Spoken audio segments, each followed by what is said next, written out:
मुझे लगता है समय के पाबंद होना एक बहुत अच्छी आदत है और दूसरों के समय का भी सम्मान करना उससे भी अच्छी एक आदत है। आइए शुरुआत करते हैं हमारे इस सत्र की। प्रभा खेतान फाउंडेशन की ओर से आयोजित कलम भोपाल के इस सत्र में मैं सुरभि धूपर एहसास वुमेन आप सभी का स्वागत करती हूँ, हार्दिक अभिनंदन करती हूँ।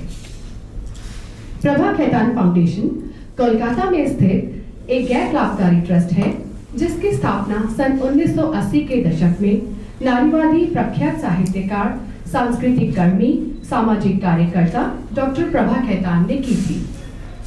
अपने संस्थापक के इस सुनहरे दर्शन कर्म ही जीवन है और काम ही जीवन है से प्रेरित होकर फाउंडेशन ने साहित्य, कला और संस्कृति के क्षेत्र में सर्वश्रेष्ठ कार्यक्रमों को संचालित करने में 40 वर्षों से भी अधिक अपनी यात्रा तय की है।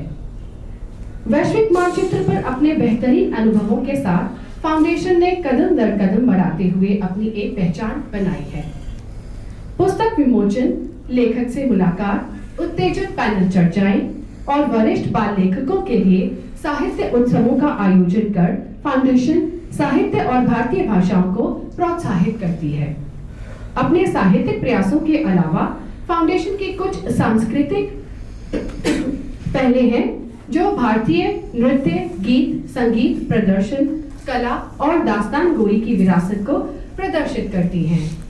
फाउंडेशन की कुछ बेशकीमती साहित्यिक पहलों में an authors afternoon, the write circle, the universe writes, Aakhar, Lafz शामिल हैं, जिनका उद्देश्य अंग्रेजी, हिंदी और क्षेत्रीय साहित्य और उनके पाठकों तक पहुंचाना है। सुर और साज, टेटे अटेटे और चौपाल जैसी सांस्कृतिक महिलाओं का उद्देश्य देश की बहुमुखी सांस्कृतिक विरासत को प्रदर्शित करना है। हमें खुशी है आज कलम भोपाल के इस सत्र में हमारे साथ अनंत विजय जी शामिल हैं। मैं उनका स्वागत करती हूँ, हार्दिक अभिनंदन करती हूँ और उनसे मंच पर आने के लिए आग्रह करती हूँ। आइए जोरदार तालियों से उनका स्वागत करती हूँ।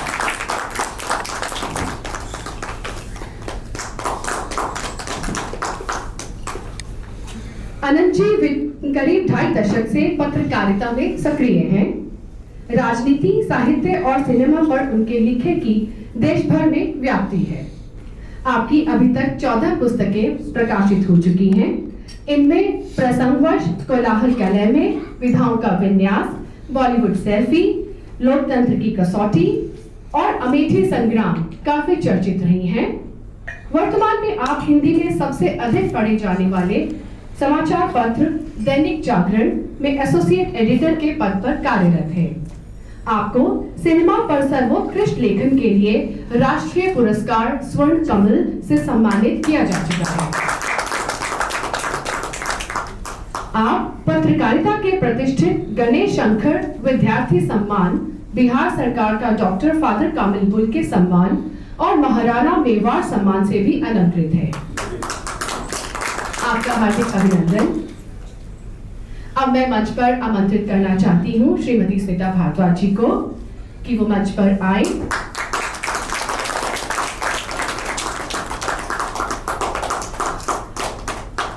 आज अनंत जी के साथ वार्तालाप करेंगी Smita Bhardwaj ma'am. Smita Bhardwaj ji IAS officer हैं, एडिशनल चीफ सेक्रेटरी हैं for food, civil supplies and consumer affairs. She is the chairperson for MP Warehousing and Logistic Corporation.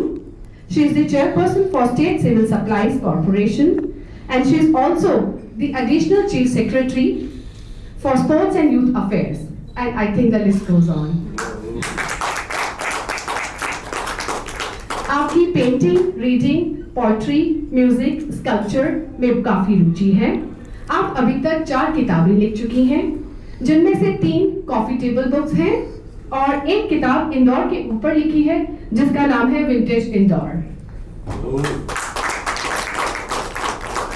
आपकी विज्ञान, कला और संस्कृति में भी रुचि है। आपके पास MP फ्लाइंग क्लब का स्टूडेंट पायलट लाइसेंस भी है। आइए अब समय ज्यादा ना व्यतीत करते हुए हम वार्तालाप शुरू करते हैं एंड मैं हैंड ओवर करती हूँ माइक स्मिता मैम को। नमस्कार। प्रभा खेतान परिवार से हम पहले से जुड़े हैं मेरी बेटियों के कारण, और फिर शहरनामा में आपसे मुलाकात हुई थी जब बुलाया गया था, तो बहुत बहुत धन्यवाद प्रभा खैतान फाउंडेशन को। और अनंत विजय जी का जब कार्यक्रम अयोध्या में था तो मुझे आमंत्रण मिला था, लेकिन मसूरी में ट्रेनिंग में होने के कारण मैं जा नहीं पाई थी। तो आज मुझे लगा कि बहुत अच्छा रहा कि मुझे ये मौका मिला। और सबसे पहला सवाल जो है आपसे मैं जो पूछना चाहती हूँ, क्या आप ध्यान और मेडिटेशन करते हैं? बस हाँ या ना में? पहले मैं धन्यवाद आपका ज्ञापित कर देता हूँ, फिर प्रश्न का जवाब देता हूँ। बहुत बहुत धन्यवाद स्मिता जी, आपने समय निकाला हमसे बातचीत करने के लिए, और आयोजन के लिए एहसास वुमेन प्रभा खैतान फाउंडेशन सबका मैं हृदय से धन्यवाद करता हूँ। जो आपका प्रश्न है उसका उत्तर है नहीं। अब मैं बताती हूँ मैंने ये क्यों पूछा। मैं जब भी योग निद्रा करती हूँ, मेरे योग के टीचर बोलते हैं बिल्कुल अचेतन अवस्था में चले जाइए, सबकॉन्शियस अनकॉन्शियस में जाइए, तब जब आप रिलैक्स होंगे और उसके बाद अब जब बाहर आएंगे तो आपकी इंद्रियां जो हैं उसमें पूरी तरह ऊर्जा आ जाएगी। ये ऐसे शख्स हैं कि इनकी इंद्रियां, इनके आंख पीछे भी है, ऊपर भी है, और ये समाज में जो कुछ हो रहा है इनकी नजर से कुछ छूटता ही नहीं है। और आज का जो समाज है वो खुली आंखों से अचेतन है, सुप्त है। जो चीजें दिखती हैं वो उनको दिल को छूती नहीं है। हम बिल्कुल डिसेंसिटाइज सोसाइटी में जी रहे हैं, और उसमें ऐसे किसी व्यक्ति का होना जो हर चीज को सच बताता है, समाज को आईना दिखाता है, और बिना किसी से प्रभावित हुए अपने विचारों को सामने समक्ष रखते हैं। ये तो आप ध्यान नहीं करते और बिना ध्यान के भी इतनी जागृत अवस्था में रहते हैं, तो आप हमें बताइए कि आपको क्या लग रहा है कि जिस तरह से समाज अग्रसर होता जा रहा है, तो आपका as a point of view, और आपका ये कहना कि मैं जर्नलिस्ट हूं तो मेरा देखना काम है, बहुत जर्नलिस्ट हैं आपकी तरह नहीं है, तो वो जवाब नहीं चलेगा। दूसरा जवाब दीजिए।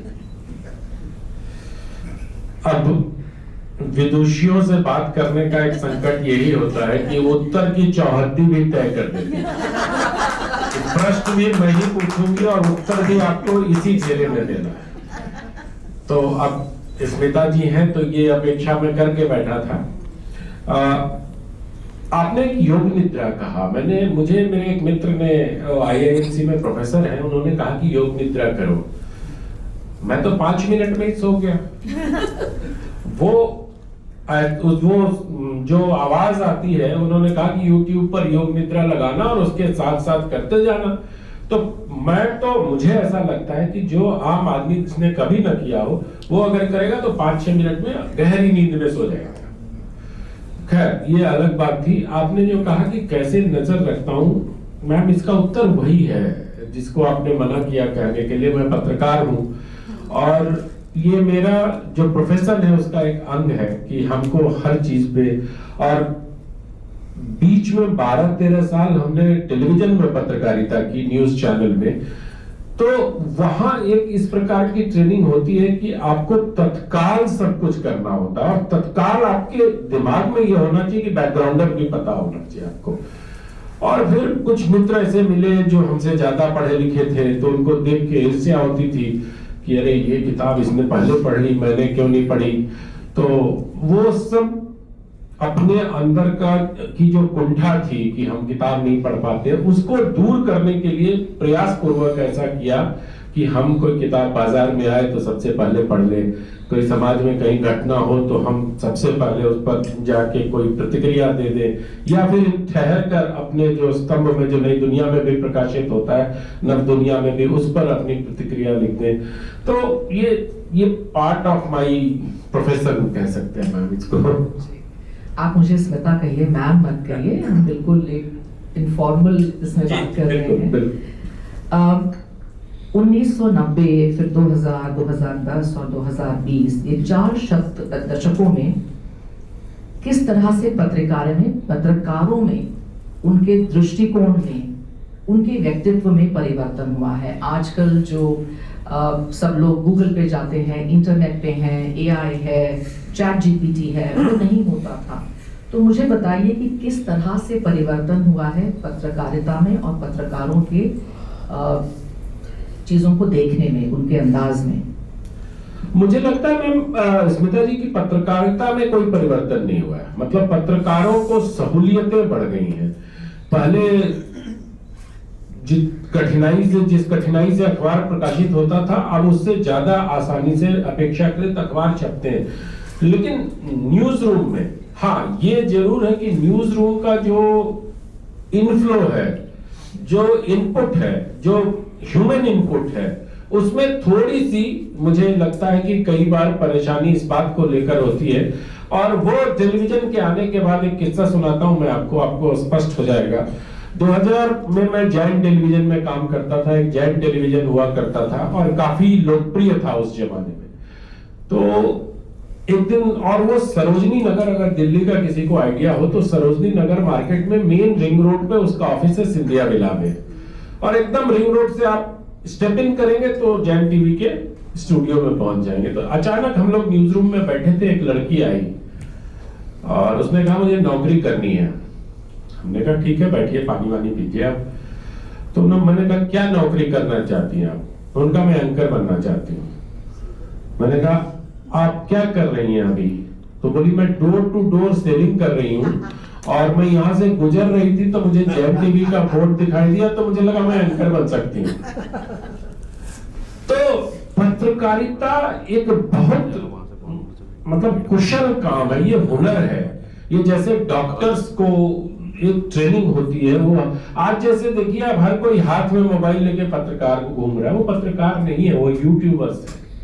वो अपने आप को मोजो या जो भी कह ले, लेकिन पत्रकारिता में जिस मर्यादा की और जिस उत्तरदायित्व का बोध हम लोगों को ट्रेनिंग के दौरान कराया जाता है अपने सीनियर्स को लेके, तो मुझे लगता है कि उसका अभाव थोड़ा सा, और इसमें लोग तकनीक की आड़ लेते कि तकनीक ने ऐसा किया।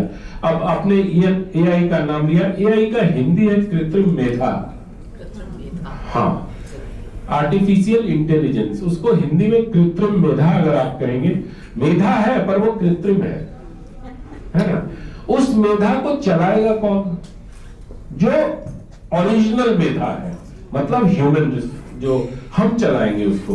और एआई की सबसे कमजोर पक्ष जो है कि उसको जैसा आप इनपुट देंगे वैसा ही आउटपुट देगा। ये बेसिक है उसका कि उसमें जैसा जो चीजें उपलब्ध है उसके यूनिवर्स में, वही चीजें उन्हीं से निकाल के छान के आपको दे देगा। तो मुझे लगता है कि ये सारी चीजें देखने के बाद पत्रकारों की सहूलियतें बहुत बढ़ी हैं, उनका हुनर है वो काफी बड़ा है। लेकिन अगर कहीं से भी पत्रकारिता को थोड़ी सी नकारात्मक या कोई भाव आता है तो वो खतरा हम ही लोग पत्रकारिता को पत्रकारों से खतरा है। क्या बात है ना? अगर पत्रकार अपने दायित्व को ठीक से समझेगा और वो किसी भी खबर को लेके उतनी ही गंभीरता से काम करेगा जितनी की कोई सर्जन अपने पेशेंट को सर्जरी के टेबल पे करता है, तो पत्रकारिता को कभी कोई खतरा नहीं। इसी से मेरा अब अगला सवाल ये है कि आजकल जो वेब सीरीज और ओटीटी पे हम लोग देख रहे हैं, कभी कभी लगता है कि लोग बिल्कुल ही अपने दायरे से बाहर जाकर, कुछ जैसे लगाम नहीं हो, उसमें हिंसा है, उसमें कुछ ऐसी चीजें हैं जो दिखानी नहीं जानी चाहिए, उसमें कभी कभी अश्लीलता आ जाती है। लेकिन लोगों को ये लगता है कि ये हमारी अभिव्यक्ति करने की स्वतंत्रता होनी चाहिए। तो इस तरह की स्वतंत्रता और स्वच्छंदता और उत्तरदायित्व समाज के प्रति, इस सब को आप किस तरह से नाप तोल के बैलेंस करके क्या कहना चाहेंगे इस विषय पर? ओटीटी मेरा बहुत प्रिय विषय है और आज प्रभात खतान फाउंडेशन के सौजन्य से मेरी एक किताब आई है ओवर द टॉप, वो आप सब लोगों को भेंट स्वरूप मिलेगी भी। तो मुझे लगता है कि जो प्रश्न आपने पूछा, मैं इस प्रश्न से 2006 से टकरा रहा हूं और लगातार इस पर लिख रहा हूं, क्योंकि वहां सेक्सुअलिटी, न्यूडिटी, मतलब हिंसा इतनी जबरदस्त अब एक अभी वेब सीरीज आई मुंबई डायरीज, अभी बहुत हाल की है और सब लोगों ने देखा होगा, बहुत सारे लोगों ने। उसका एक दृश्य है, एक प्रेग्नेंट लेडी डिलीवर कर रही है बच्चे को, अगर आप लोगों ने ध्यान दिया हो तो, और उस डिलीवरी के सीन को पूरा कैमरे पे दिखाया गया है। How she is delivering, bleeding कैसे हो रही है, उसके नाभि नाल कैसे काटा जा रहा है, और इससे कोई कहानी का लेना देना नहीं है। उस दृश्य से कहानी का कोई लेना देना नहीं मुझे लगता है कि उस दृश्य को देखकर उसकी लोकप्रियता में कोई इजाफा हो जाएगा। कोई मतलब हम तो देख के उसको आगे बढ़ा फास्ट फॉरवर्ड करते रहे, क्योंकि वो देखा नहीं जाता है। आप घोल, एक सीरियल आया था सैफ अली खान का, अगर आप लोगों को याद हो, वेब सीरीज गोल, उसमें उसका हाथ काट के कटे हुए हाथ से बहते हुए खून को और क्लोज शॉट दिखा रहे हो। आप क्या दिखा रहे हो? आप मतलब भारत में क्या, भारत की जो आवाम है या जो हमारे दर्शक हैं, वो अभी फुल न्यूडिटी देखने को तैयार है क्या? इस पर हमें विचार करना चाहिए। बहुत सारे बात में गालियां, ऐसी बातें होती है, लगता है जैसे कि हमारा समाज गालियों से ही शुरू होता है। अच्छा, वो कहते हैं कि ये हमारी अभिव्यक्ति की आजादी है। ठीक है, अभिव्यक्ति की आजादी संविधान ने आपको दी है, पर उसी संविधान ने अभिव्यक्ति की आजादी की एक सीमा रेखा भी तय की है, 16A1 या 1A कुछ ऐसा है, जिसमें आपको बताया गया कि जहां से दूसरे की सीमा शुरू होती है अभिव्यक्ति की आजादी की, वहां आपकी समाप्त हो जाती है। अभिव्यक्ति की आजादी एब्सोल्यूट नहीं है हमारे पास अमेरिका की तरह, एब्सोल्यूट थी, पर संविधान के पहले संशोधन के बाद उसको मॉडिफाई किया गया था। तो मुझे लगता है कि जो वेब सीरीज है उसको लेकर जो अभी बहुत दिनों के मंथन के बाद त्रिस्तरीय व्यवस्था बनी है, जिसमें सेल्फ रेगुलेशन और उसके बाद एक और है, और उसके बाद गवर्नमेंट उस पर एक्ट करती है। जैसे अभी आप लोगों को एक उदाहरण दूं, एक फिल्म आई थी तमिल की अन्नपूर्णी फिल्म को जब नेटफ्लिक्स पे दिखाया गया, उसमें एक ब्राह्मण लड़की को शेफ बनना था, तो उसका एक जो शेफ था वो मुस्लिम था, और वो कहता है कि तुम जब तक मटन नहीं खाओगी और नमाज नहीं पढ़ोगी तब तक तुम अच्छा शेफ नहीं बन सकती हो। और मतलब जिस कहानी में इस तरह की चीजें थी, फिर उसको सरकार ने उस पर एक्शन लिया, और ये रिलीज फिल्म तब हो रही थी, टाइमिंग भी बहुत अच्छा था। वो श्री राम जी का जब वो 22 तारीख को अयोध्या में हो रहा था, उसके ठीक 2 सप्ताह पहले इस फिल्म को तमिल में फ्लॉप हो गई। तमिल में 1 तारीख को रिलीज हुई, 3 तारीख को उतर गई सिनेमा हॉल से, लेकिन नेटफ्लिक्स पर उसको, अब मेरे पास कोई प्रमाण नहीं है कि मैं कह दूं कि जानबूझकर रिलीज की गई, लेकिन फिर उसको जब बवाल हुआ, विरोध हुआ, तो उसको हटाया गया। इसी तरह एक सीरीज यहाँ मध्य प्रदेश में, एक तांडव आप लोगों ने देखी होगी, मंदिर में मतलब गर्भगृह में चुंबन दृश्य या इस तरह के अश्लील दृश्यों की शूटिंग हुई थी, जिसको बाद में ठीक किया गया।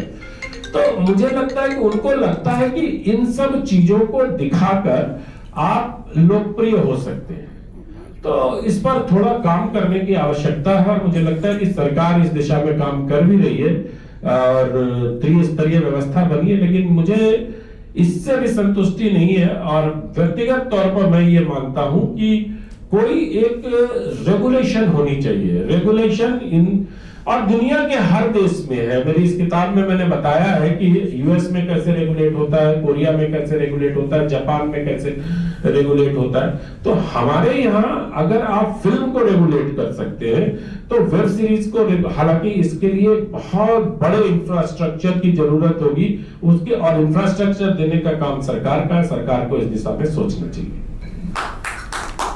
ये आपने सही कहा कि कभी-कभी विवाद बवाल करके लोगों को लगता है कि हम अपनी ओर ध्यान आकर्षित करें, लेकिन वो लंबे समय तक हमें सफलता नहीं देता है।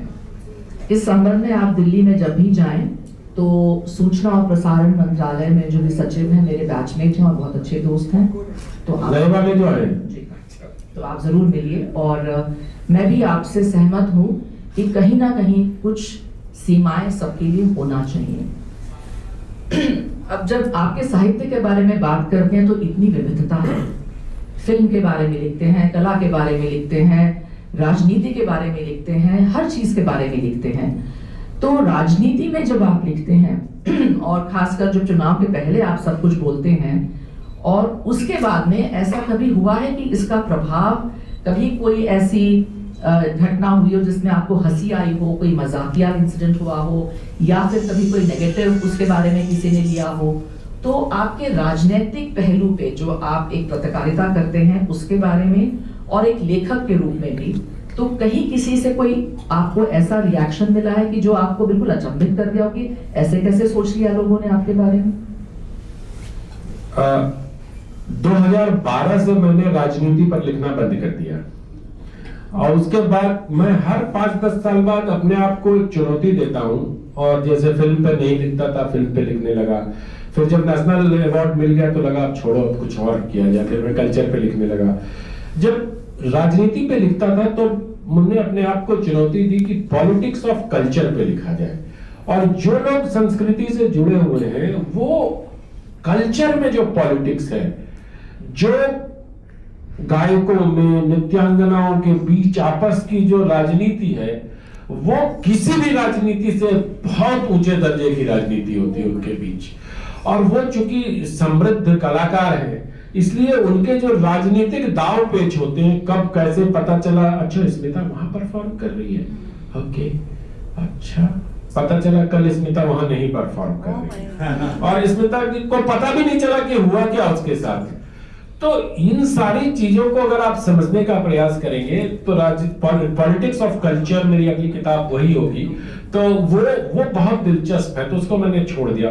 जो आप उस सवाल के अंत में आपने पूछा, आजकल राजनीति पे मैं बोलता हूँ टीवी चैनलों पे, लिखता नहीं हूँ क्योंकि बोलने में एक आसानी रहती है, लिखे हुए का तो बाद में भी कोई जवाब मांग सकता है आपका, बोलने में तो कुछ बोल के निकल लीजिए, कोई पूछेगा नहीं आपसे, है ना। तो उसमें मैं कई बार चौंकता हूं जब लोग कहते हैं कि राहुल गांधी बहुमत में आएंगे और सरकार में प्रधानमंत्री बनेंगे, तब मुझे थोड़ी हंसी आती है और थोड़ा लगता है कि थोड़ी अभी जुवेनाइल कमेंट था सामने वाले का।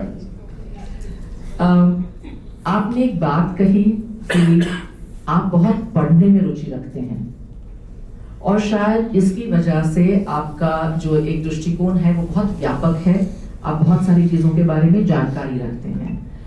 तो जो नई जनरेशन है, जो बच्चे हैं, बहुत कम बच्चे आजकल पढ़ते लिखते हैं। आजकल उनको टीवी या मोबाइल की कहें लत लग गई है, और बच्चों को तो छोड़ ही दीजिए, माँ बाप भी इतने व्यस्त हैं कि बच्चों के लिए समय नहीं निकाल पा रहे हैं। तो ऐसे में जब आप अपने संस्कार के बारे में, हमारी कला के बारे में, हमारी संस्कृति और ये सब अगर सहेज के रखना है, तो एक नई दुनिया के साथ चलते चलते अपना पिछला पुराना अच्छा जो कुछ है वो भी साथ में लेके चलना है। तो इसके लिए आप नए युवकों को, पेरेंट्स को और बच्चों को क्या कहना चाहेंगे? मैं बच्चों को सिर्फ ये कहना चाहूंगा कि माँ बाप जो कहें उसको मानो, क्योंकि माँ बाप ही आजकल बच्चों को सबसे पहले मोबाइल देते हैं। बच्चा रो रहा है, खाना नहीं खा रहा, तो मोबाइल पे उसको वीडियो दिखा देंगे। छोटे बच्चे की बात कर रहा हूं मैं, और ये सर्वे है और कई सर्वे है इस पे। और आज हमारे समाज में अगर ऑटिज्म, एस्पर्गर्स और इस तरह की मानसिक बीमारियां बढ़ रही हैं, तो उसके लिए हमारी पीढ़ी जिम्मेदार है, माँ बाप जिम्मेदार है। क्योंकि जब बच्चों से आप बात ही नहीं करेंगे बचपन से और उनको मोबाइल से कनेक्ट कर देंगे, तो वो स्वतः उस चित्र से बात करने लगता है, वो उसको बात कर, वो स्पीच डिलेड, एक आजकल बहुत सा, ये मेरे बच्चे का स्पीच डिलेड है। अरे क्यों डिलेड है? आपने कभी उससे बात करने का प्रयास किया?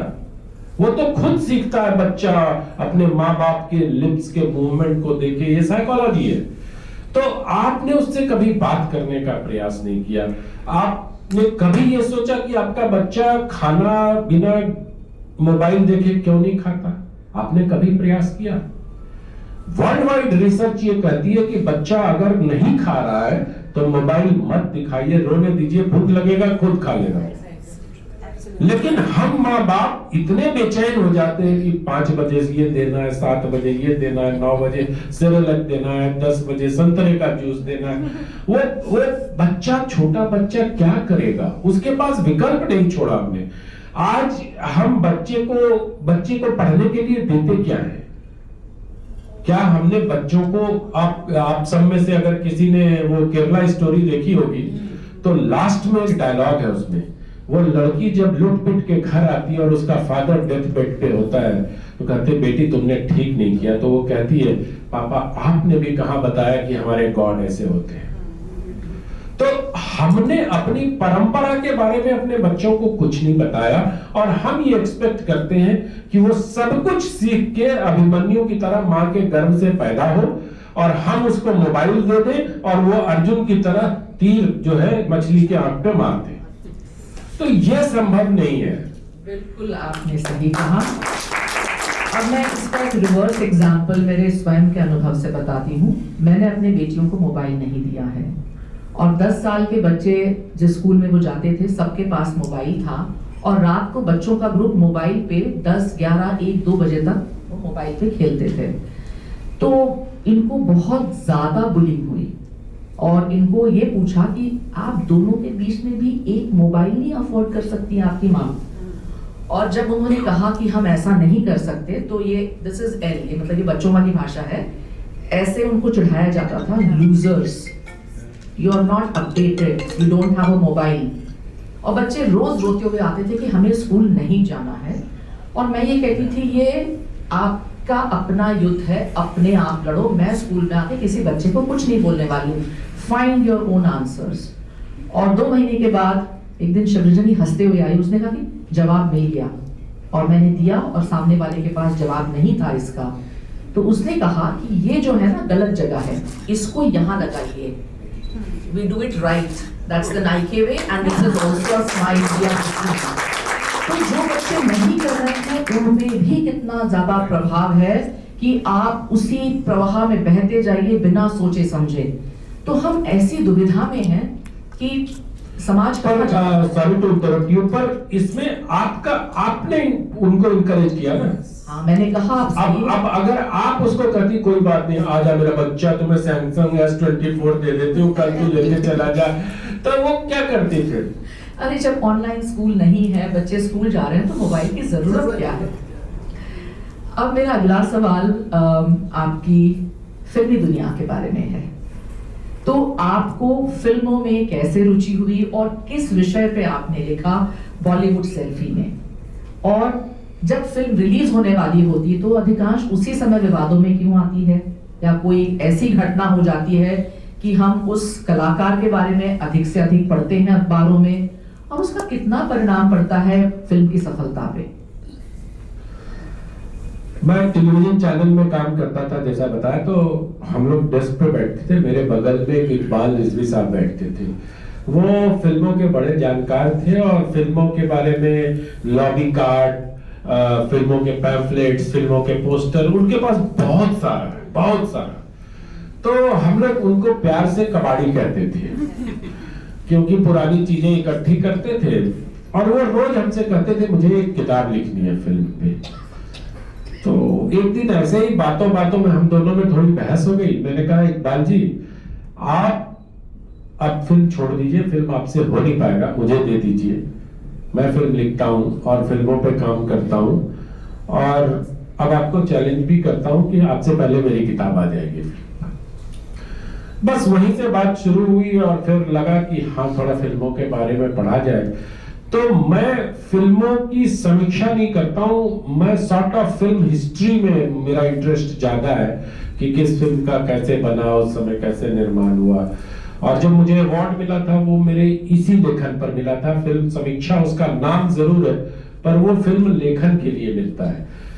तो उसी दरमियान हमने ये सब किया और फिर तो 5-6 साल में मुझे नेशनल अवार्ड मिल गया। पता नहीं ईश्वर की क्या कृपा थी, मैं तो इसको ईश्वर का ही मानता हूँ कि जिस आदमी को फिल्म हम लोग कॉलेज में, मैंने इतनी फिल्में देखी है कि हम लोगों में शर्त लगती थी 3 से 6, 6 से 9, 9 से 12 लगातार कैसे देखें। मैं भी कर चुका हूँ। और हम लोग मतलब जो एग्जाम होते थे, टेस्ट, सेमेस्टर टेस्ट होते थे, उसमें हम लोग शर्त लगाते थे कि आज आफ्टरनून शो कैसे पकड़ा जाए, तो अरे छोड़ो इसको 11 बजे निकलते। तो शर्त के आधार पर हम लोग 11 बजे इतना कर देते थे कि पास मार्क आ जाए, फिर हम लोग फिल्म देखने चले जाए, क्योंकि सेमेस्टर में पास किए बिना आप फाइनल एग्जाम नहीं दे सकते। मैंने इतना नहीं हम लोगों ने तो बहुत किया, फिल्म की दीवानगी थी, लेकिन बीच में फिल्मों से फिर बहुत दूरी हो गई, एकदम से नहीं देखी फिल्में मैंने। बहुत बाद में आके मैंने वो फिल्म देखी ओंकारा, और लास्ट देखी थी मैंने हिम्मत वाला। तो एक 83-84 से लेके 99-2000 तक 16-18 साल मैंने फिल्में नहीं देखी। वो थोड़ा मुझे नुकसान भी हुआ, अब उन फिल्मों को खोज के देखना पड़ता है जब लिखना होता है तो यही रहा, फिल्म में इस तरह आ गए। और आपने विवाद वाला एक प्रश्न पूछा, तो वो प्रविधि अब पुरानी हो गई, अब फेल हो गई। अब विवाद से फिल्में सफल नहीं हो सकती। अब फिल्म की सफलता उसकी कहानी पर निर्भर करती है, और जिस प्रकार से अभी सुरभि जी ने कहा प्रभा खेतान फाउंडेशन के उसमें कि दास्तान गोई का, मैं उसको कथावाचन कहता हूं, क्योंकि कथावाचन की परंपरा दास्तान गोई की परंपरा से बहुत पुरानी है। अगर आप इसको देखेंगे तो आप देखिए कि तुलसीदास के रामचरितमानस में भी कथा के फॉर्म में ही है ना। कहीं पर काकभुजुंडी और गरुड़ जी के बीच संवाद है, कहीं महादेव और पार्वती के बीच संवाद है। महाभारत में भी कथा ही सुना रहे संजय उनको, धृतराष्ट्र को, सभी सूत्रधार हैं। कहीं सूत जी कोई कथा सुनाते हैं किसी में। तो भारत में कथावाचन की, और ये जो कथावाचन में जैसे ही आप मुक्ति वर्ड जोड़ते हैं तो that text converts into power text. आप देखिए, आप रामायण में देखिए मुक्ति की बात है, रामचरितमानस में मुक्ति की बात। रामचरितमानस इतना लोकप्रिय क्यों है? क्योंकि वो कथा है, और उस कथा में जब मुक्ति की बात होती है तो टेक्स्ट पावर टेक्स्ट बदल जाता है, इमोशनल हो जाता है, वो एकदम पावर हो जाता है। आप क्या सूरदास तुलसी से कम लिख रहे थे? क्या कुंभन दास कम लिख रहे थे? लेकिन उनके यहाँ मुक्ति नहीं थी, इसलिए वो पावर टेक्स्ट नहीं हो पाया हमारा। आज के जमाने में अगर आप कल, मतलब सॉरी थोड़ा राजनीति से मैं जोड़ रहा हूं, आज अगर देखिए तो कल अगर भारतीय जनता पार्टी का जो नेशनल कन्वेंशन हुआ उसमें अगर लोगों ने ध्यान से अमित शाह का भाषण सुना हो तो उन्होंने 5 मुक्ति की बात की है। नरेंद्र मोदी भी एक प्रकार से इंडियन पॉलिटिक्स की कथा कहते हैं, और उस कथा में वो एक मुक्ति की बात कहते हैं कि आपको हम मुक्त करेंगे इस गरीबी से और विकसित भारत का सपना दिखाएंगे। इसलिए वो पावर टेक्स्ट बनता है, इसलिए वो लोगों के दिल में उतरता है। तो फिल्मों में भी अगर हम इस टेक्स्ट को पावर टेक्स्ट में बदलने की कुव्वत रखते हैं तो वो फिल्में सफल होती है। विवादों का दौर अब मुझे लगता है कि वो बॉलीवुड सेल्फीज में क्या था आपका मूल जो विषय था? बॉलीवुड सेल्फी जो किताब है वो कई सारे डायरेक्टर्स और एक्टर्स की जीवन पे लिखा हुआ है। अब आप कह रहे हैं कि माफ कीजिए मैं राजनीति में घुस रहा हूं, मैं तो आपको जानबूझ के राजनीतिक प्रश्न पूछने वाली हूँ। मार्क्सवाद का अर्ध सत्य, इसके बारे में आप बताएं आपके विचार। मैं एक साहित्यिक परिवार में पैदा हुआ, और मेरे पिताजी की बहुत कम आयु में मृत्यु हो गई, निधन हो गया, वो 48 साल के थे। और उसके बाद हमारे जो चाचा लोग थे वो घनघोर मार्क्सवादी हुए और हिंदी साहित्य के बड़े आलोचक हुए। तो बचपन से मैंने मार्क्सवाद को अपने घर में देखा। न सिर्फ मार्क्सवाद को देखा बल्कि मार्क्सवाद का किस नॉवेल भी देखी हमने, मार्क्सवाद का रुचिकतापन भी देखा हमने। बाहर दहेज प्रथा का विरोध होते हुए देखा, और घर में जब हमारे भाई की शादी हो रही थी तो उन्हीं मार्क्सवादी चाचा को हमने 25,000 रुपए ज्यादा लेते हुए भी देखा। तो ये जो मार्क्सवादियों के प्रति, मतलब चाचा कहते थे धर्म अफीम है, धर्म मत करो, पूजा पाठ मत करो, और चाची सुबह 4 बजे घंटी बजाती थी। तो मैं ये सोचता था, एक बच्चा था, कि अरे यार ये कैसी विचारधारा है जो अपनी पत्नी तक को तो कन्विंस नहीं कर पाए, ये पूरी और बात करते दुनिया बदल देंगे। तो फिर वहीं से ये विचार दिमाग में, मतलब जो कहते ना बचपन से ही पढ़ गए थे बीज, बाद में धीरे धीरे तब जब 19 में मैंने ये पुस्तक लिखी तो मैंने उसमें बताया है कि ये किताब मार्क्सवाद के अर्ध सत्य से ज्यादा मार्क्सवादियों का पूर्ण सत्य है। अच्छा, तो उसका कोई एक किस्सा और बताइए हमें।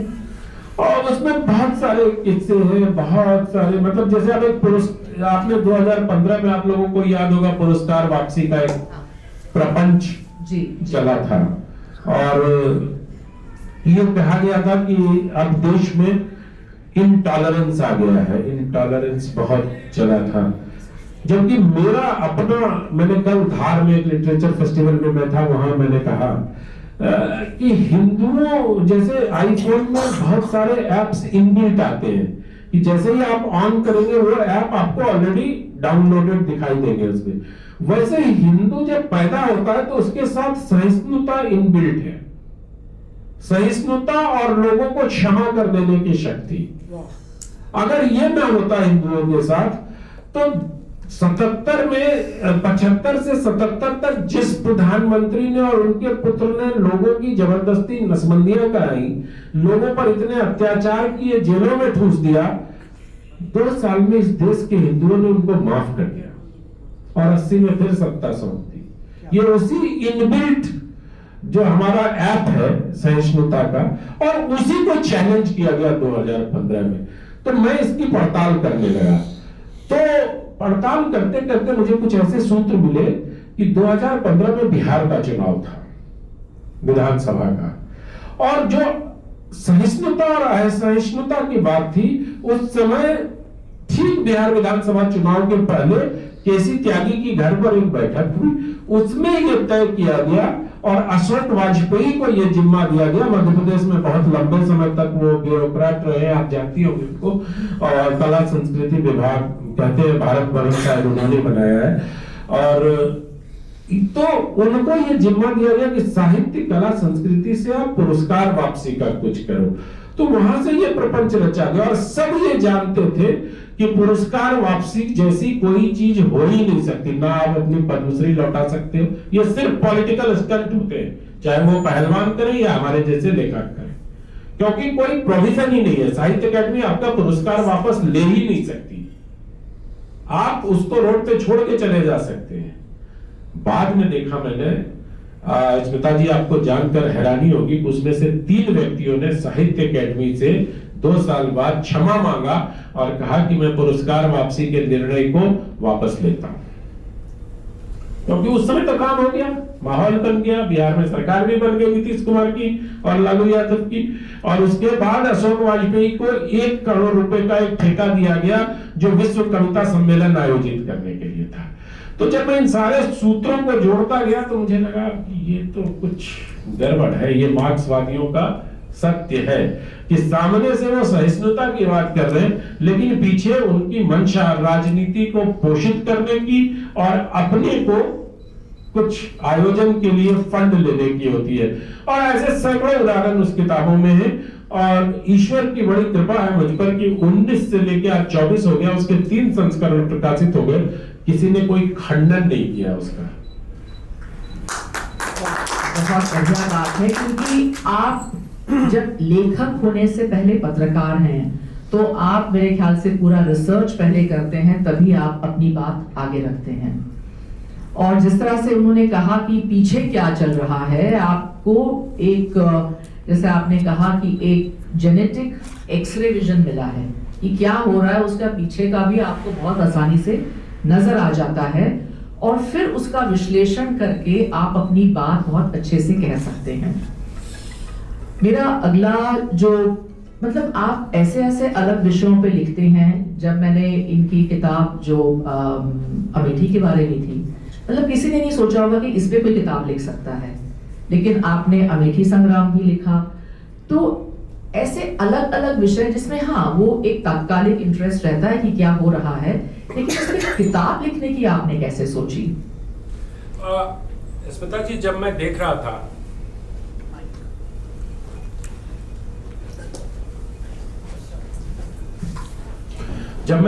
था चुनाव परिणाम आ रहे थे, 19 मई या 17 मई की डेट थी, और लगातार आ रहा था कि सब जगह से ये जीत गए, ये आ गए। अचानक से मैंने फॉलो करना शुरू किया अमेठी को, तो मैंने देखा राहुल गांधी हर दौर में पिछड़ते चले जा रहे। तो शाम को जब 3 बजे के आसपास दोपहर स्मृति ईरानी के जीतने की घोषणा हो गई। जीतने की घोषणा होने के पहले ही श्रीमान राहुल गांधी ने प्रेस कॉन्फ्रेंस करके अपनी हार मान ली थी। ये दर्ज है। उन्होंने कांग्रेस ऑफिस में प्रेस कॉन्फ्रेंस की और अमेठी की जनता को धन्यवाद दिया और कहा कि मैं आपकी सेवा लगातार करता रहूंगा। और देखिए संयोग ऐसा है कि आज वो अमेठी में ही है, हम लोग उनके बारे में बात कर रहे हैं। लेकिन किताब लिखने की इसलिए सूझी कि 138 साल के 1885 में या 88 में कांग्रेस पार्टी की स्थापना हुई थी, तब से लेकर 2014 तक 2019 में हुआ रहे थे, 2019 तक कोई भी कांग्रेस अध्यक्ष पद पर रहते हुए चुनाव नहीं हारा लोकसभा का।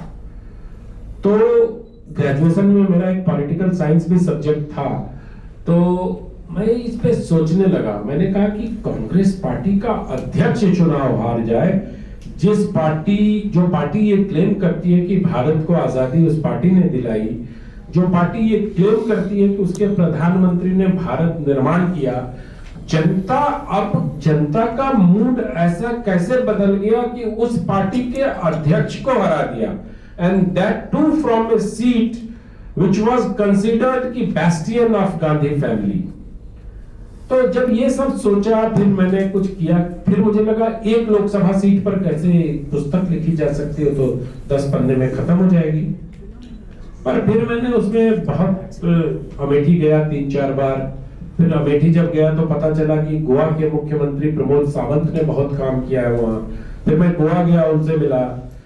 फिर उन्होंने बताया कि संजीव बालियान जो अभी सेंट्रल मिनिस्टर है, वो स्मृति ईरानी का इलेक्शन देख रहे थे। फिर उनके घर गया, 6 घंटे उन्होंने इंतजार कराया।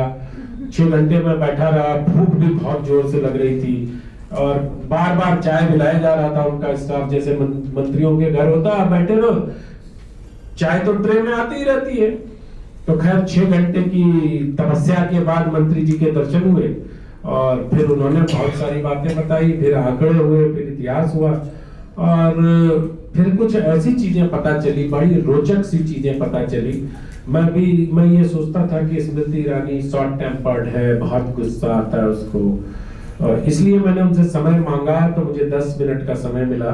जो 12 मिनट तक उनसे बातचीत हुई इस किताब में।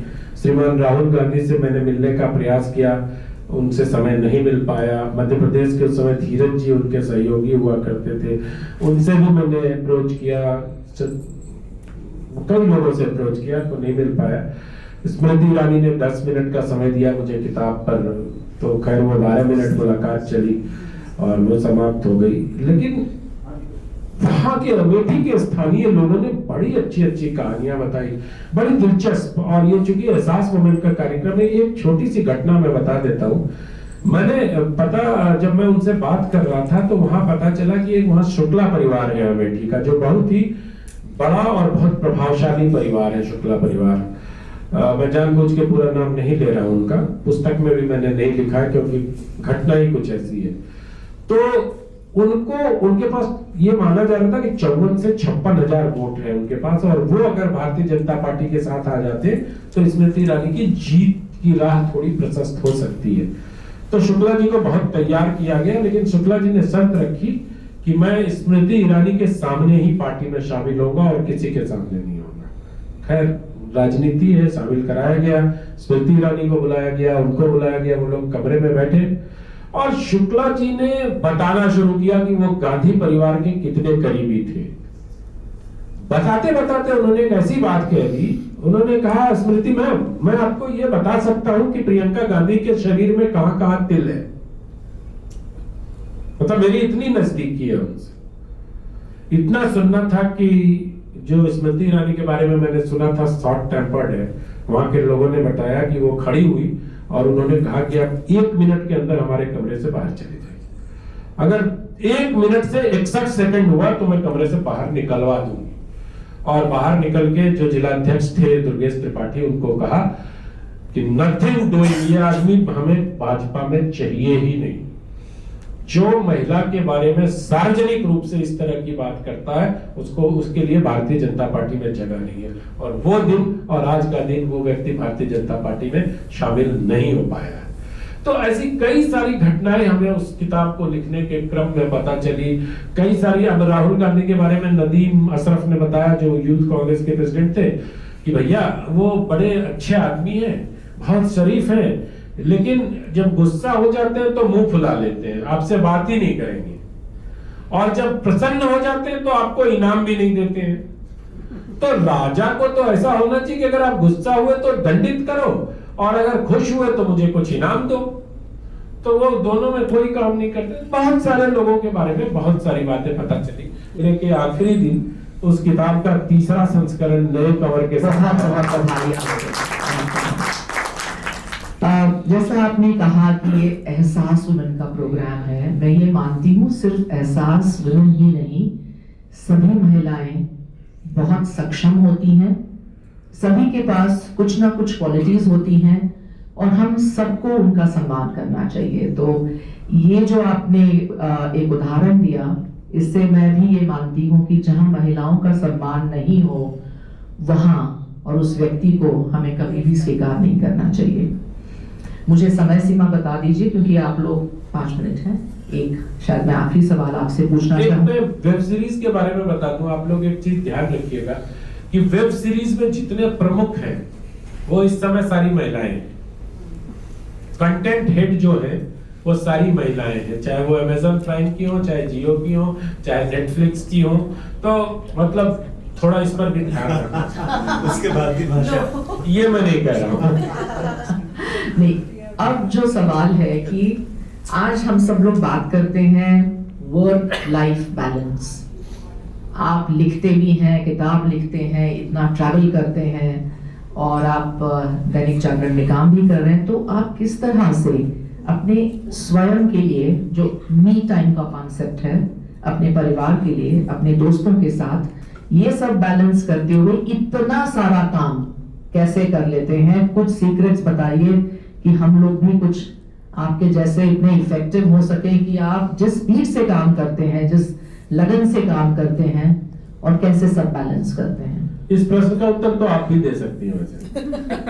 आज पेंटिंग भी, लिखना भी, एडमिनिस्ट्रेटिव वर्क भी करना, चेयरमैन का दायित्व भी निभाना, 2 छोटी बच्चियों का को साथ लेके चलना, इसका जवाब तो आप देखिए, ऐसा है कि जैसे आपने कहा, आज प्रश्न पूछने का अधिकार मुझे, साहित्य में आके सवाल जवाब भी करना।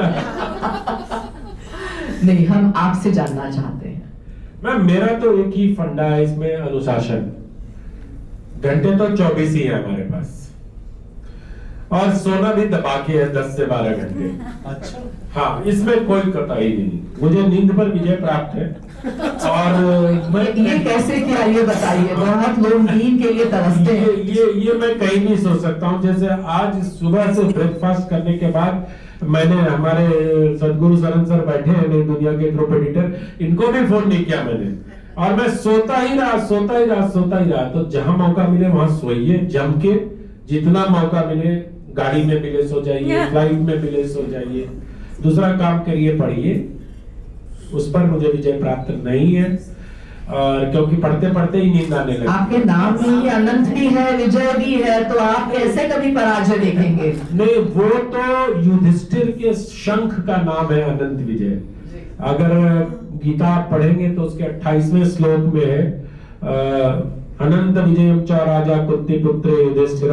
तो उसी प्रकार उसका हो सकता है नाम का कुछ असर हो गया, मास्टर साहब ने इसको अलग कर दिया, हमारे स्कूल के टीचर ने, नहीं तो अनंत और विजय एक साथ है। उनको लगा कि ये 2 होते हैं, तो उन्होंने अलग कर दिया इसको। तो खैर, वो बहुत सारे ऐसे होते हैं। तो जय पराजय नहीं, बस मुझे लगता है कि आप अगर अनुशासित हो और आपका मन लगे काम में, मन लगाना बहुत जरूरी है। मन किस चीज में लग रहा है इस पे डिपेंड करता है। और आप देखिए कि मैं तो देखता हूँ कि जिनका मन खाना में लगता है वो खाना कितना अच्छा बनाते हैं। बहुत सही। जिनका मन खेल में लगता है, क्योंकि मन नहीं लगेगा आपका तो कुछ नहीं हो सकता। तो मन जरूरी है, मन बहुत, और मस्तिष्क को काबू में रखना है। मन लगेगा तो मस्तिष्क तो अपने मन का गुलाम है, गुलाम कर देना चाहिए। तो मन के हिसाब से जिए। तो मैं बिल्कुल समय सीमा में रहते हुए, क्योंकि अभी आप सब लोगों से भी प्रश्न पूछने हैं, बहुत अच्छा लगा आपसे बात। बहुत धन्यवाद। और ये हमने इनसे यही कहा था कि कोई मुझे पता नहीं मैं क्या पूछूंगी, जैसा चलेगा प्रवाह उसमें बहते चलेंगे। ये मैं मजाक स्मिता जी, अब हम प्रश्नोत्तर लेंगे। ऑडियंस कोई प्रश्न पूछना चाहे? आनंद विजय जी सर। जी सर। बहुत अच्छा वार्तालाप हुआ और आप दोनों लोगों को बहुत धन्यवाद। और आनंद जी हम लोगों के हमारे सहकर्मी हैं, फिर भी आज उनके बारे में कई नई बातें पता चली। और आनंद जी, आपकी अब तक की जो यात्रा है उसके बारे में काफ़ी बातचीत हो गई, आपकी पुस्तकों पर चर्चा हुई, आपकी दिनचर्या में बात हुई, लेकिन भविष्य की कोई बात नहीं हुई। तो अभी और क्या योजनाएं हैं, क्या सपने बाकी हैं, अभी अगले कुछ सालों में क्या करने वाले हैं, अगर आप बताना चाहें तो जरूर बताएं। सर, मैं घोर ईश्वरवादी हूँ और घोर भाग्यवादी हूँ। मैं भाग्य पर बहुत यकीन करता हूँ। तो भविष्य क्या होगा ये मुझे नहीं मालूम है। सपने जरूर देखता हूं मैं, और मैं चाहता हूं, जो मेरा अभी तक का इस मोमेंट का सबसे बड़ा सपना है कि भारत में 370 अनुच्छेद जो खत्म किया गया, वह कैसे खत्म किया गया, उसमें कौन कौन लोग शामिल थे, कैसे बात हुई, कैसे प्रधानमंत्री और गृह मंत्री इसके लिए तैयार हुए, राष्ट्रीय सुरक्षा सलाहकार की क्या भूमिका थी, लेफ्टिनेंट गवर्नर की क्या भूमिका थी, इस पर एक पुस्तक लिखी। एक फिल्म भी आ रही है इस पर, अभी रिलीज होने वाली है। मैं बहुत उत्सुक हूँ उसको देखने के लिए, क्योंकि मेरे पास इसके बारे में कम से कम 40% जानकारी है कि कैसे अमित शाह ने भाषण तैयार किया, किन किन अफसरों को अपने सामने बिठाया, कैसे उनसे कहा कि टफेस्ट ऑफ द क्वेश्चंस मुझसे पूछो ताकि मैं पार्लियामेंट में जवाब दे सकूं इसके बारे में। तो मैं देखना भी चाहता हूं कि उसमें क्या। और जब नरेंद्र मोदी जी को इन्होंने कहा तो किसी ने कहा कि बहुत खून बह जाएगा वहां, तो अमित शाह का क्या जवाब था ये मुझे मालूम है, और ये सब फर्स्ट हैंड सोर्स से मुझे मालूम है। तो मेरा बहुत मन है कि मैं ये पुस्तक लिखूं, लेकिन बहुत बड़ी चुनौती है कि उस पुस्तक में का नायक कौन होगा, ये तय करना मेरे लिए सबसे बड़ी चुनौती है। तो देखते हैं क्या हो सकता है, और बाकी भविष्य तो ईश्वर चला रहा है, उसने तय कर रखा होगा। वो सारी प्रोग्रामिंग सेट करके भेज देता है जब किसी को भेजता है। तो हम सभी भी घोर आशावादी हैं कि ये पुस्तक जरूर प्रकाशित होगी। बहुत धन्यवाद। और विमोचन हम यही करें। जरूर। नमस्ते आनंद जी, मेरा नाम शर्बानी बैनर्जी है। सबसे पहले तो मैं स्मिता जी को धन्यवाद देना चाहती हूँ, उन्होंने बहुत अच्छे सवाल पूछे, बहुत इंटरैक्टिव सेशन रहा। मैं पेशे से पत्रकार रही हूँ कुछ साल तक भोपाल में ही, और जब आप इस बारे में बात कर रहे थे तो एक सवाल जो मेरे जहन में आया वो ये कि अभी जो ज़माना है, जैसे ज़माना बदल रहा है, हम इस बारे में बात कर रहे थे आप लोग कि आजकल का युवा जो है वो पढ़ता नहीं है, लेकिन जो एक बदलाव मैं देख रही हूँ कि वो सुनता है। आजकल ऑडियो बुक्स का काफी जमाना आ गया है, तो मैं आपके विचार जानना चाहती हूँ ऑडियो बुक्स पे। मैम, आप पत्रकार थी ऐसा न कहिए, एक बार जो पत्रकार हो जाता है लगी ऐसी लगन छूटे नहीं छूटती हुआ है, तो आप अभी भी पत्रकार ही मानिए अपने को। और ऑडियो बुक्स का बाजार बहुत है, लोग बहुत सुन रहे हैं, और जिस तरह से भागती दौड़ती दुनिया है उसमें लोगों को लगता है पढ़ने का समय नहीं है। मैं थोड़ा आपको यहाँ रूढ़िवादी या पुरातन पंथी लग सकता हूँ, लेकिन किताब को लेट कर पढ़ने का जो आनंद है और फिर उसको सीने पर रख के जो आनंद आता है वो ऑडियो बुक्स में नहीं आ सकता। ऑडियो बुक्स में वो आप कान में सुने जा रहे, सामने गाड़ी भी चल रही है, मतलब आपका ध्यान बटा होता है। वो एक जो मोहब्बत जो इश्क किताबों से हो सकती है वो ऑडियो बुक से नहीं होती। लेकिन फिर भी यहाँ कह रहा हूँ उसका बाजार बहुत बड़ा हुआ है। अभी हाल के दिनों में बहुत सारे ऐसे प्लेटफॉर्म्स आए, चाहे ऑडिबल हो, चाहे और एक और है कोई स्पेन की कंपनी आई है, हाँ, तो जिन लोगों ने बहुत विस्तार किया और बहुत। लेकिन अब कोई कल्पना करके मुझे बता दे कि गुनाहों का देवता अगर धर्मवीर भारती की पढ़नी हो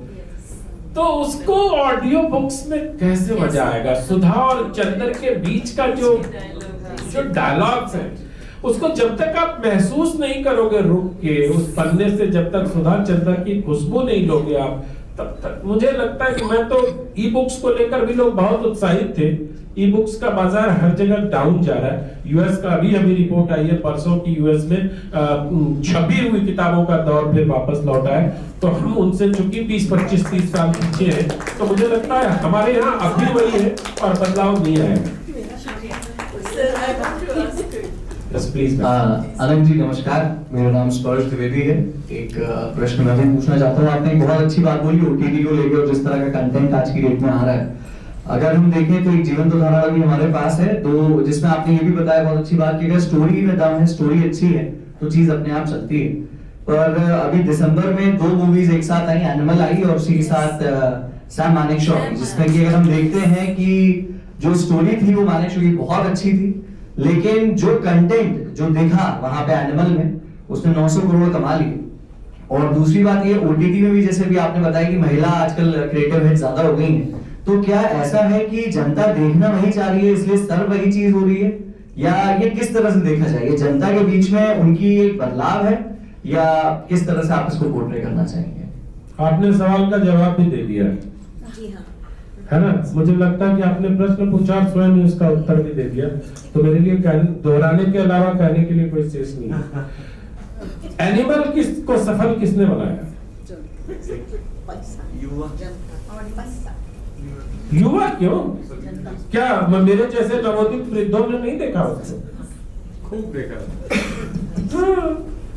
900 करोड़ रुपए किसने दिए उसके? कभी किसी ने पूछा अपने आप से? मैं तो टीवी का उदाहरण देता हूँ। लोग एक जमाने में हमें ये कहा करते थे कि टीवी वाले राखी सावंत ही दिखाते हैं, और रिचर्ड गियर और शिल्पा शेट्टी के केस वाला जमाना हुआ था तो 20-25 दिन तक टीवी चैनलों पे वही चलता रहा था, अगर याद हो लोगों को तो, है ना। स्वर्ग की सीढ़ी, चल बिना ड्राइवर की कार, मंदिर का रहस्य। देखता कौन है? देखता कौन है? जबकि न्यूज में तो विकल्प भी मौजूद है आपके पास। आपके पास दूरदर्शन है जो बेचारा न्यूज छोड़ के कुछ नहीं दिखाता, लेकिन उसको कोई देखने ही नहीं चाहता। अगेन, क्यों नहीं देखता? क्योंकि उनके टेक्स्ट में पावर टेक्स्ट बनने की क्षमता नहीं। आपने मानेकशॉ का नाम लिया फिल्म का। मानेकशॉ फिल्म की कहानी बहुत कमजोर है। सिर्फ नाम ले लेने से मानेकशॉ की वो कहानी अच्छी नहीं हो जाती है। उसमें मतलब इंदिरा गांधी को एकदम डॉल की तरह दिखा दिया गया, which was wrong. मतलब इंदिरा गांधी ऐसे थोड़ी थी कि Manekshaw. Indira Gandhi was also a कद्दावर लीडर। उनके बिना मानेकशॉ का कोई अस्तित्व नहीं था। अगर वो पॉलिटिकल फैसले नहीं लेते तो आप स्वीटी कह के कुछ नहीं करा सकते थे। तो कहानी में कहानीपन को छोड़ दीजिएगा और उम्मीद करिएगा कि एनिमल हिट हो गया और हम फ्लॉप हो गया, तो ये नहीं हो सकता। इस देश को कहानियों की दरकार है। तुलसीदास ने कहानी लिखी, उसमें टेक्स्ट को पावर टेक्स्ट में बदला। मोदी कहानी लिख रहे हैं, वो टेक्स्ट को पावर टेक्स्ट में बदल रहे हैं, इसलिए लोकप्रिय हो रहे हैं। तो जहां उस टेक्स्ट में पावर टेक्स्ट नहीं आएगा, कुछ नहीं हो सकता। Good answer, very good. I am Mrs Amita Singh, मैं पेशे से एक न्यूट्रिशन कंसल्टेंट हूँ, और एक्चुअली मेरा one part of my question has already been asked, but मैं यहाँ ये आपने इस चीज़ को बहुत क्लोजली स्टडी किया है, ऑब्वियसली इलेक्ट्रॉनिक मीडिया का इन्फ्लुएंस। मैं और भी ज़्यादा कंसर्न हूँ, बिसाइड्स द ऑटिज्म। आप खुद, I think everybody will relate, कि जब बच्चा छोटा होता है तो माँ हमेशा पहले कहा करती थी तुम सीधी तरह से बैठ नहीं सकते क्या, पर आज हमने उनसे बैठना, उनको बैठने पे फोर्स कर दिया है by handing over the mobile or putting on the something, to make them fixed towards it. क्या आपने I have seen influences where the mother is busy taking a selfie, the father is messaging, और जो छोटा बच्चा है, छोटा सा बच्चा, वो फिजिटी होके होटल रेस्टोरेंट में कभी ये खींच रहा है, कभी वो खींच रहा है। This is the beginning of that autism.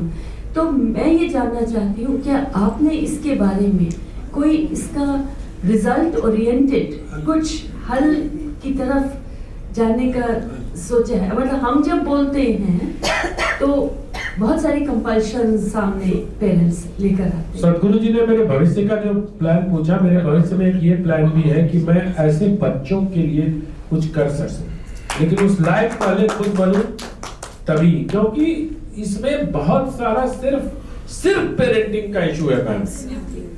मैं ये कोई बीमारी है ही नहीं। वी आर नॉट मेकिंग, मतलब हम लोग बच्चा नहीं बड़ा कर रहे हैं, उनको अपब्रिंगिंग नहीं दे रहे।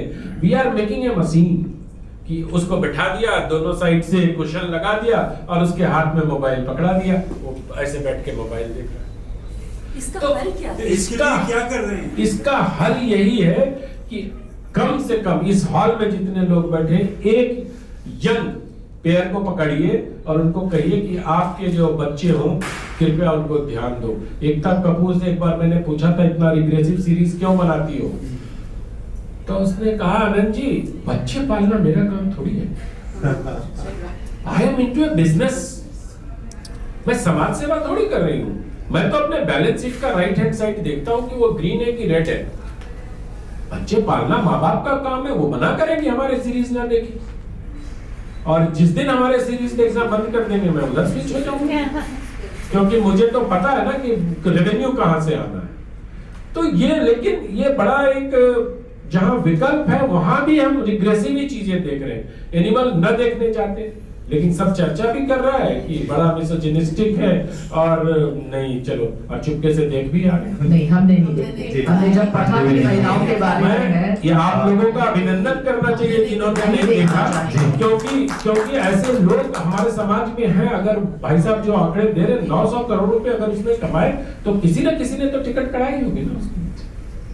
मैं भी नहीं देखा। अगर कबीर सिंह को 400 करोड़ नहीं देते तो एनिमल नहीं बनते, है ना। और आपने एनिमल को बना दिया तो डायरेक्टर कंगना रनावत को कह रहा है तू आ जाए ना मेरी फिल्म में, मैं ऐसी से ज्यादा रिग्रेसिव बनाऊंगा तीसरी फिल्म। तो समाज से ही ताकत मिल रही है। जिस दिन समाज उसको ताकत देना बंद कर देगा, ऑक्सीजन की नाभि नाल चॉप कर देंगे आप, खत्म, बनाने लगेगा अच्छी। सही है। अब हम लास्ट क्वेश्चन लेंगे। मुमताज जी, आपको पूछना है। जी नमस्ते, मेरा नाम मुमताज है।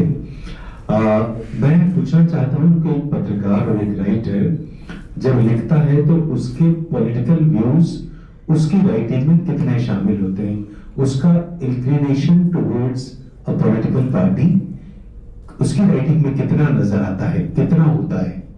110%। आप अगर ये अपेक्षा कर रहे होंगे कि मैं कहूंगा नहीं पत्रकार बड़ा निष्पक्ष होता है, पत्रकार बड़ा तटस्थ होता है, देखिए इस दुनिया में कोई निष्पक्ष नहीं होता, कोई तटस्थ नहीं होता। निष्पक्ष कैसे हो सकते हैं? अच्छा, जो लोग निष्पक्षता और तटस्थता की वकालत करते हैं और कहते हैं जनता के साथ खड़े हो जाओ, वो क्या कर रहे हैं? वो कौन? वो क्या किसी का पक्ष नहीं ले रहे? गरीबों की पक्षधरता भी तो पक्षपात ही है। आप जब पूंजीपतियों को गाली देते हैं तो पूंजीपतियों ने भी श्रम से वो धन इकट्ठा किया है ना, अपने पुरुषार्थ और सामर्थ्य से धन इकट्ठा किया है। लेकिन जब आप गरीबों की बात करते हैं और उनको कटघरे में खड़ा करते हैं तो आप भी तो किसी पक्ष में खड़े हो जाते हैं। उसको आप कहते हैं कि ये बड़ा निष्पक्ष पत्रकार है क्योंकि ये गरीबों की बात करता है। मैं कहता हूं देखिए, पत्रकार न निष्पक्ष होता है न तटस्थ होता है, उसके व्यूज अपने होते हैं। और मेरा मानना है कि पत्रकार के व्यूज को उसकी लेखनी में स्पष्ट रूप से आना भी चाहिए। मेरा कोई भी लेख पढ़ लीजिए, आपको पता चल जाएगा कि इस व्यक्ति की लीनिंग क्या है, ये क्या सोचता है, सिंपल। और मैं तो हेडिंग भी लगाता हूं। कल मेरा लेख छपा नई दुनिया में, मैंने हेडिंग उसमें हेडिंग है निराला का हिंदू मन। हेडिंग से ही स्पष्ट हो जाएगा कि पत्रकार क्या सोचता है। अब मैं उसमें लिखता निराला का सेकुलर मन, तो उससे पता चल जाता कि मैं क्या सोचता हूं। तो इसलिए निष्पक्ष कोई नहीं होता, सब लोग पक्ष। अरे माँ बाप परिवार में माँ अपने बेटे के साथ होती है, पिता अपनी बेटी के साथ होता है। जब परिवार जो हमारी कुटुंब प्रणाली में पक्ष धरता है तो हम ये अपेक्षा कैसे कर सकते हैं कि हम पत्रकार होते ही निष्पक्ष हो जाएंगे। ये बड़ी गलत अवधारणाएं हमारे समाज में कुछ थोपी गई कि निष्पक्ष होना चाहिए, तटस्थ होना चाहिए। सब कुछ होते हुए भी निष्पक्ष होने का जो प्रविधि है वही है मार्क्सवाद का अर्थशास्त्र। बहुत बहुत धन्यवाद। आपके साथ जब बातचीत करते हैं तो हमेशा ये ऐसा लगता है कि दिल से बात हो रही है। There are no veils, no curtains, और ऐसे बहुत कम लोग आजकल मिलते हैं, नहीं तो बहुत सोच समझ के, बहुत नपे तुले और क्या नहीं बोलना है, क्या बोलना है, और पर्दे के पीछे पर्दे वाले लोग बहुत मिलते हैं। इस तरह से दिल खुला रख के और अपने पैशन के साथ बोलने वाले लोग बहुत कम मिलते हैं। इसके लिए आपको बहुत बहुत धन्यवाद। अब मैं बुलाना चाहूंगी सदगुरु जी को, जो नौ दुनिया से हैं, जो मोमेंटो देंगे हमारे गेस्ट को। आइए प्लीज। आनंद जी।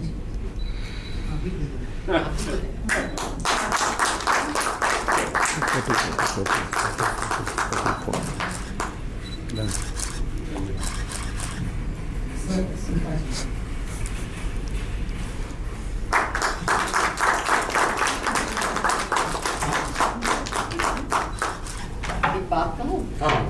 लाइए इधर आपको। ये देख के शायद हम दोनों को पेरेंटिंग पे किताब लिखनी चाहिए। मैम, बच्चों को मोबाइल से कैसे बचाए उस पे तो आपको लिख ही देनी चाहिए। भैया ये कोई रॉकेट साइंस थोड़ी है। हम अपने घर में तो मना करें, पंडित श्री राम शर्मा कहते थे आप बदलोगे जग बदलेगा। पहले कैसे खुद मैं टीवी देखूं और बच्चों को मना करूं संभव नहीं है। मैं नहीं देखूं, मैं किताब पढ़ूं और बच्चों को बोलूं मेरे साथ किताब पढ़ो, तब संभव है। और उनको वंचित भी नहीं रख सकते क्योंकि उनको दुनिया के साथ चलना है। सैटरडे संडे लिमिटेड आवर्स, उनको जो सिखाना है पहले करके दिखाइए, बताइए मत, दिखाइए। ये इतना हॉट टॉपिक है कि आई थिंक किसी को भी खत्म नहीं करना है, पर वक्त की पाबंदी। बैठे प्लीज।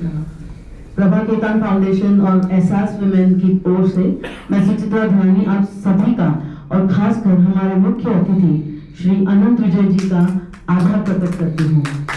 हम अपने प्रायोजक श्री सीमेंट, कलम इंदौर के हॉस्पिटैलिटी पार्टनर ताज भोपाल और हिंदी प्रिंट मीडिया पार्टनर नव दुनिया के भी आभार प्रकट करती हूँ।